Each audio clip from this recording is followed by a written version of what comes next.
ഭാരത് സേവക് സമാജത്തിന്റെ 73ാമത് സ്ഥാപന ദിവസവും അതിനോടനുബന്ധിച്ചിട്ടുള്ള ദേശീയ സമ്മേളനവും നടക്കുന്ന ഈ വേദിയിൽ അധ്യക്ഷത വഹിക്കുന്ന ഭാരത് സേവക് സമാജത്തിന്റെ ദേശീയ അധ്യക്ഷൻ ശ്രീ VS ബാലചന്ദ്രൻ അവർ, ഇവിടെ ഈ പരിപാടി ഔപചാരികമായിട്ട് ഉദ്ഘാടനം ചെയ്ത ബഹുമാന്യനായ വിശ്വപ്രസിദ്ധനായിട്ടുള്ള ചലച്ചിത്രകാരൻ പത്മവിഭൂഷൺ ശ്രീ അടൂർ ഗോപാലകൃഷ്ണൻ അവർ, വേദിയിൽ സന്നിഹിതനായിട്ടുള്ള ഈ സമ്മേളനത്തിന്റെ സന്ദേശം, ഫൗണ്ടേഷന്റെ മെസ്സേജ് നൽകിയ മുൻ മന്ത്രി ശ്രീ M ഹസൻ അവർ,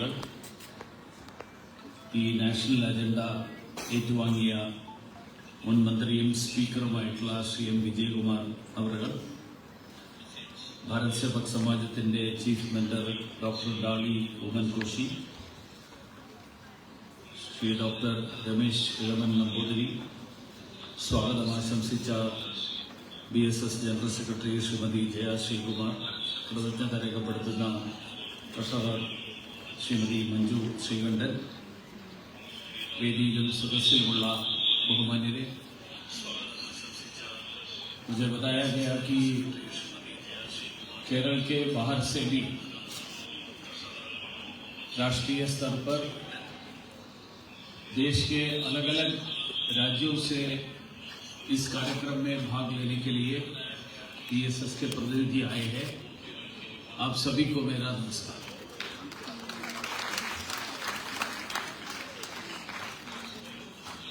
मलयालम आप थोड़ा ध्यान दे देंगे तो आपको समझ में आएगा, क्योंकि मलयालम में बहुत सारे संस्कृत शब्द हैं, इसलिए यहाँ जो मलयालम भाषण मलयालम में हो रहा है, इसलिए हमें समझ में नहीं आएगा। ऐसे सोचकर बैठने के बजाय मलयालम हमें समझ सकता है, थोड़ा धीरे धीरे जो बोलेंगे, स्पष्ट रूप से बोलेंगे, स्वाभाविक आपको समझ में आएगा। क्योंकि हमारे देश में शायद मेरा अनुभव है कि सबसे ज्यादा संस्कृत शब्द जो है वो मलयालम में है, तो इसलिए मैं भाषण हिंदी में करूंगा तो यहां आए हुए बहुतांश लोगों को समझ में नहीं आएगा। इसलिए मैं भाषण, मेरा जो कहना है, मुझे जो कहना है वो मैं मलयालम में ही कहने वाला हूं। मैं आपसे विनती करूंगा कि आप समझने का कोशिश करिए। ഭാരത് സേവക് സമാജത്തിന്റെ ഈ 73ാം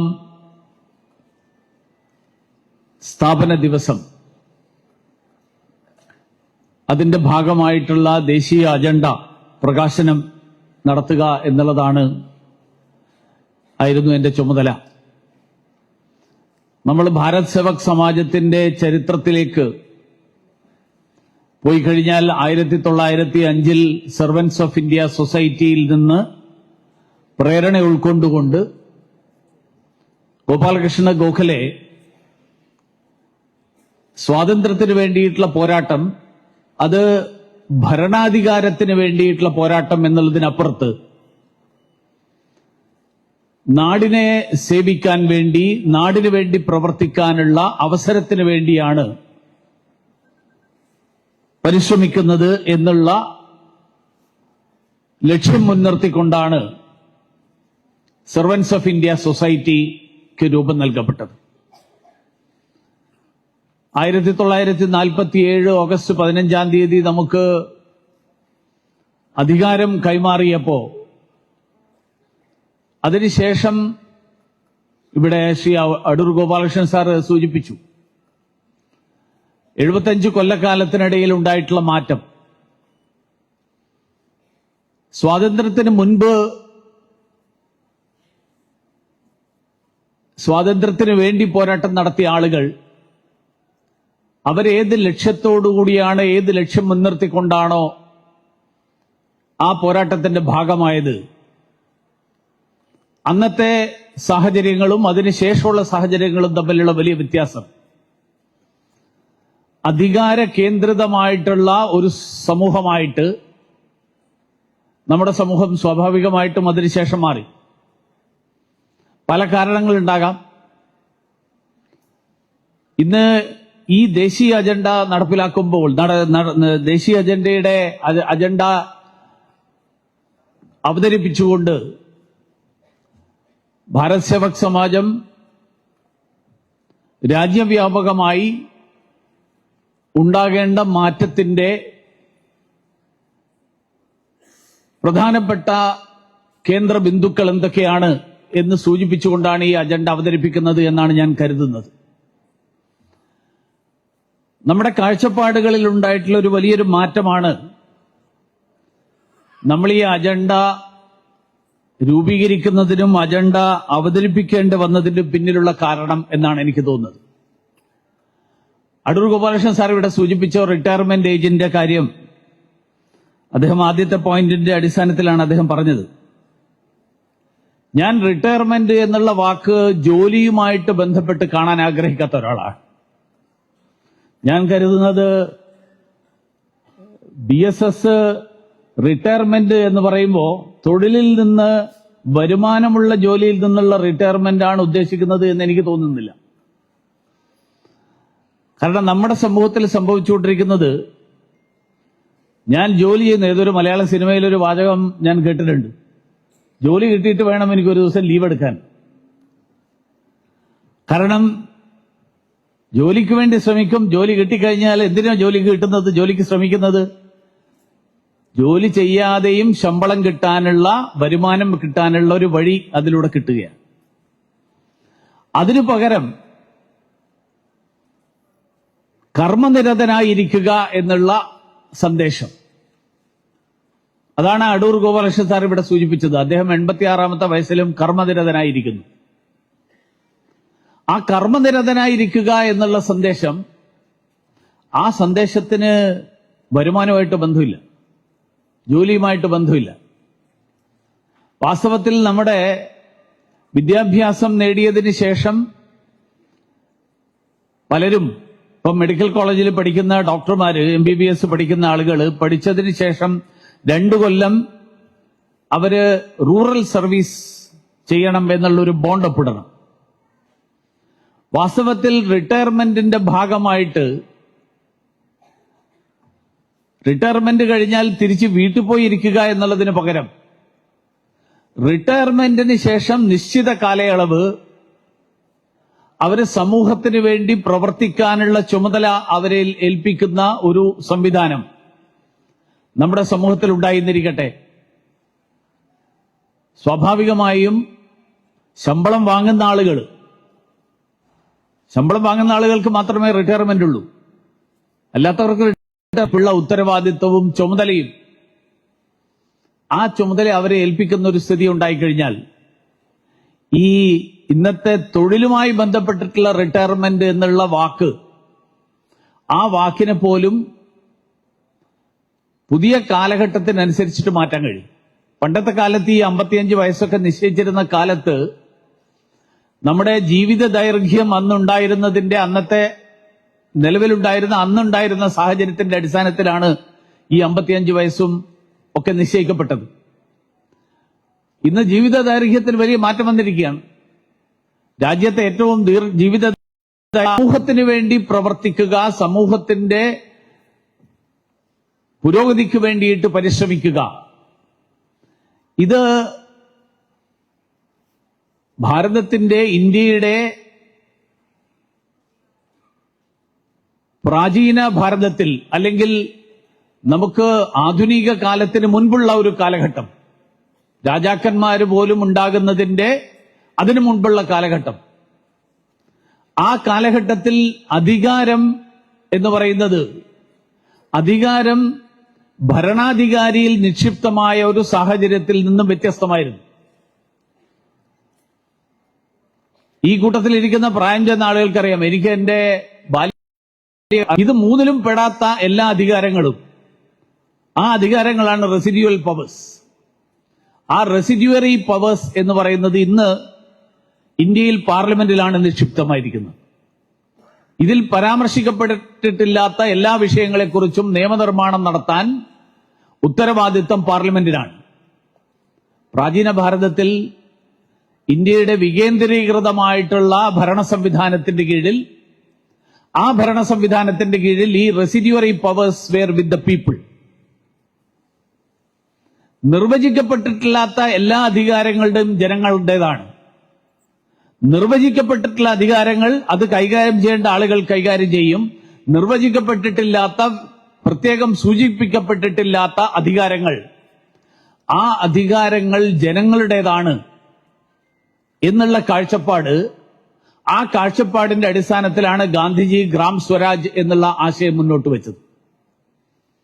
ആത്യന്തികമായിട്ട് അധികാരം ജനങ്ങളുടേതാണ് എന്നുള്ള കാഴ്ചപ്പാട്, ആ കാഴ്ചപ്പാടിലുണ്ടായിട്ടുള്ള മാറ്റം, ആ മാറ്റമാണ് അധികാരത്തെ കേന്ദ്രീകരിച്ചുകൊണ്ട്, ഭരണാധികാരത്തെ കേന്ദ്രീകരിച്ചുകൊണ്ട് തെരഞ്ഞെടുപ്പുകളും തെരഞ്ഞെടുപ്പിലൂടെ ഭരണത്തിൽ വരുന്നതുമൊക്കെ അതുമായിട്ട് ബന്ധപ്പെട്ട് വരുന്ന ഒരു സാഹചര്യമുണ്ടായി. ഈ സാഹചര്യത്തിൽ എങ്ങനെ മാറ്റം വരും എന്നുള്ളത് വളരെ വലിയൊരു വിഷയമാണ്. ആ വിഷയം എങ്ങനെ കൈകാര്യം ചെയ്യും, എങ്ങനെ ജനങ്ങളുടെ ഇടയിൽ ഈ വിഷയം എത്തിക്കാൻ കഴിയും?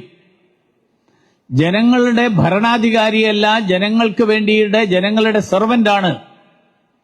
നമ്മൾ ഭാഷ ഉപയോഗിക്കുന്നത് ഗവൺമെന്റ് സെർവന്റ് എന്നാണ് സർക്കാർ ഉദ്യോഗസ്ഥനെ നമ്മൾ വിശേഷിപ്പിക്കുന്നത്. പക്ഷെ നമ്മൾ എവിടെയെങ്കിലും ചെന്നിട്ട് നീ എന്റെ ജോലിക്കാരനാണെന്ന് സർക്കാർ ഉദ്യോഗസ്ഥനോട് പറഞ്ഞാൽ പ്രതികരണം എന്തായിരിക്കും എന്ന് നമുക്ക് ഏതാണ്ട് ഊഹിക്കാം. വാസ്തവത്തിൽ ഗവൺമെന്റ് സെർവന്റ് ആണ്. കാരണം നമ്മൾ കൊടുക്കുന്ന നികുതിപ്പണം, ആ നികുതിപ്പണം ഉപയോഗിച്ചുകൊണ്ടാണ് ആ സർക്കാർ ഉദ്യോഗസ്ഥന് സർക്കാർ ശമ്പളം കൊടുക്കുന്നത്. അതുകൊണ്ട് ആ വാക്ക് ശരിയാണ്. പക്ഷെ ആ വാക്കിന്റെ അർത്ഥം ഉൾക്കൊള്ളാൻ ഇന്നത്തെ സമൂഹത്തിലെ സർക്കാർ ഉദ്യോഗസ്ഥന്മാർ തയ്യാറുണ്ടോ എന്നുള്ളതാണ് ചോദ്യം. ആ ചോദ്യം വരുന്നത് ഇതുകൊണ്ടാണ്. ഈ സാഹചര്യത്തിൽ മാറ്റം വരുത്താനും മാറ്റമുണ്ടാകാനും അത് സർക്കാരിന് ഒരു ഭരണഘടനാ ഭേദഗതിയിലൂടെ മാറ്റിയെടുക്കാൻ ഒരിക്കലും സാധ്യമല്ല. അതായിരുന്നു നമ്മുടെ നാട്ടിന്റെ കാഴ്ചപ്പാട്. അതായിരുന്നു എല്ലാ കാര്യങ്ങളും സർക്കാർ തീരുമാനിക്കുന്നതിന് പകരം സർക്കാരിനപ്പുറത്ത് ജനങ്ങളാണ് ആത്യന്തികമായി ഈ നാടിന്റെ ഏറ്റവും വലിയ ശക്തി, ഈ നാടിന്റെ യഥാർത്ഥ യജമാനന്മാർ എന്നുള്ള കാഴ്ചപ്പാട്. ആ കാഴ്ചപ്പാടിന്റെ അടിസ്ഥാനത്തിലാണ് സെർവൻസ് ഓഫ് ഇന്ത്യ സൊസൈറ്റിക്ക് രൂപം നൽകപ്പെട്ടതും മഹാത്മാഗാന്ധിജി മുന്നോട്ട് വെച്ച ആശയം അതായിരുന്നു. അതുകൊണ്ടാണ് ഗാന്ധിജി ട്രസ്റ്റിഷിപ്പ് ആശയം മുന്നോട്ട് വെച്ചത്. കൈകാര്യം ചെയ്യുന്ന ആളുകൾ ജനങ്ങൾ എന്നെ ഏൽപ്പിച്ചിരിക്കുന്ന ഒരു ചുമതലയാണിത്, ഇത് എന്റേതല്ല, എന്നെ ഇത് കൈകാര്യം ചെയ്യാൻ, ഇത് മാനേജ് ചെയ്യാൻ ഏൽപ്പിച്ചിരിക്കുകയാണ്. ഞാൻ എന്റെ കഴിവനുസരിച്ച് അത് മാനേജ് ചെയ്ത് അത് കൂടുതൽ നല്ല കൈകളിലേക്ക് അത് കൈമാറണം. ഇതാണ് ട്രസ്റ്റിഷിപ്പ് ആശയത്തിന്റെ പിന്നിലുള്ള അന്തസത്ത. ഈ ഒരു ആശയം, ഈ ആശയത്തെ പുനരുജ്ജീവിപ്പിക്കുക എന്നുള്ളതാണ് ഞാൻ ഈ അജണ്ട വായിക്കുമ്പോൾ എനിക്ക് തോന്നുന്നത്. ഇതിൽ നിരവധി കാര്യങ്ങൾ സൂചിപ്പിച്ചിട്ടുണ്ട്. ആ കാര്യങ്ങളിലെ എല്ലാ കാര്യങ്ങളെക്കുറിച്ചും വിശദമായിട്ട് സംസാരിക്കാൻ ഞാൻ ഈ അവസരത്തിൽ ആഗ്രഹിക്കുന്നില്ല. സമയമില്ല. മാത്രമല്ല മറ്റ് നിരവധി ആളുകൾക്ക് പല കാര്യങ്ങളും ഇവിടെ സൂചിപ്പിക്കാനുണ്ട്. ഇന്നത്തെ കാലഘട്ടത്തിൽ ഏറ്റവും സുപ്രധാനമായിട്ടുള്ളൊരു കാര്യമാണ് BSS ഏറ്റെടുത്ത് നടപ്പിലാക്കിക്കൊണ്ടിരിക്കുന്ന സ്കിൽ ഡെവലപ്മെന്റ്. എനിക്ക് ഈ അടുത്ത കാലത്ത് ഒരു അനുഭവം ഉണ്ടായി. നമ്മൾ G20 ഇന്ത്യ അധ്യക്ഷത വഹിച്ച വർഷമായിരുന്നു കഴിഞ്ഞതിനപ്പുറത്തെ വർഷം 2023-24. G20യുടെ അധ്യക്ഷത ഇന്ത്യ വഹിച്ചപ്പോൾ അതിന്റെ ഭാഗമായിട്ട് നടന്ന നിരവധി സമ്മേളനങ്ങളിൽ ഒരു സമ്മേളനത്തിൽ ദക്ഷിണ കൊറിയയിലെ സ്പീക്കർ, അദ്ദേഹവും ഞാനും ഒരേ വേദിയിലുണ്ടായിരുന്നു. ദക്ഷിണ കൊറിയയുടെ പ്രത്യേകത, ദക്ഷിണ കൊറിയയും കേരളവും ഏതാണ്ട് സമാനമായിട്ടുള്ള ജനസംഖ്യ, സമാനമായിട്ടുള്ള ഒരു പല കാര്യങ്ങളിലും താരതമ്യം ചെയ്യാൻ പറ്റുന്ന ഒരു സാഹചര്യമാണ്, ഒരു സ്ഥിതിയാണ്. വ്യത്യാസം, ദക്ഷിണ കൊറിയയിലെ 95% ആളുകൾ സ്കിൽ ട്രെയിൻഡ് ആണ്. കേരളത്തെയും ഇന്ത്യയും പൊതുവായിട്ട് എടുത്തു നോക്കിക്കഴിഞ്ഞാൽ നമ്മുടെ നാട്ടിൽ സ്കിൽ ട്രെയിൻഡ് ആയിട്ടുള്ള ആളുകളുടെ എണ്ണം ശതമാനം കഷ്ടിച്ച് 5%. ഇന്ന് ലോകത്തെ ഏറ്റവും വലിയ ആളോഹരി വരുമാനമുള്ള രാജ്യങ്ങളിൽ ആദ്യത്തെ ഒരു 8-10 രാജ്യങ്ങൾ എടുത്താൽ അതിൽ ദക്ഷിണ കൊറിയ ഉണ്ടാവും. എന്തുകൊണ്ടാണ് അത് സാധിക്കുന്നത്?